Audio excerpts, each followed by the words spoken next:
22 years old, and my home parish is St. James Episcopal in Skaneateles. El Salvador in and of itself has been a life-changing experience for me. The first time I came here, I was 14 years old, and it was in the year 2000. And the motivation of the trip, it was a small trip, but the motivation of the trip was because it was the 20th anniversary of the assassination of Oscar Romero, who was the Archbishop until 1980 when he was assassinated, and his assassination sparked the Civil War. And of course, until I went on that trip, I had never heard the name Oscar Romero, but certainly that trip changed my life. I later returned to El Salvador in 2002 when I was 16, and then again in January of 2007, right before I graduated from college. And that 2007 trip was also extremely important because we were celebrating the 15 years of peace between the guerrillas and the army. And that was extremely significant on many levels, but I would say that trip also changed my life in the sense that it really made me want to come back here, not only just to visit but to live. And I do now live here. I'm in the Peace Corps, and I live in a city called Ciudad Barrios, which is way up north near the Honduran border in the department of San Miguel. I don't really believe in coincidences. I think there is something or someone that wants me to be here.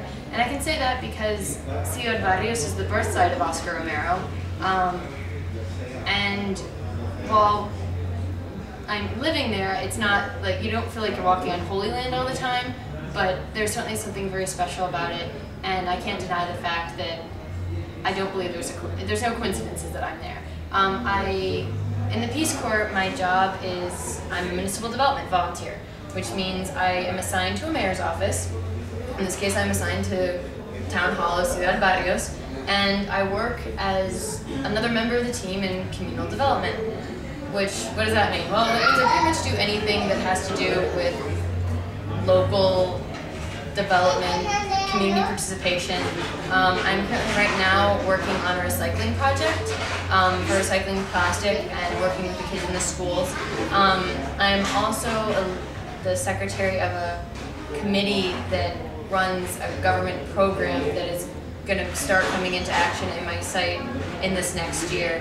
I think that the work that the Peace Corps does is particularly important because although maybe it's hard to measure, take real statistical information for development purposes, out of the work we do, it's important because we touch individual lives and we work at the grassroots level, which ultimately is where development needs to strengthen itself, and where if we start at the grassroots, this is where development will stay.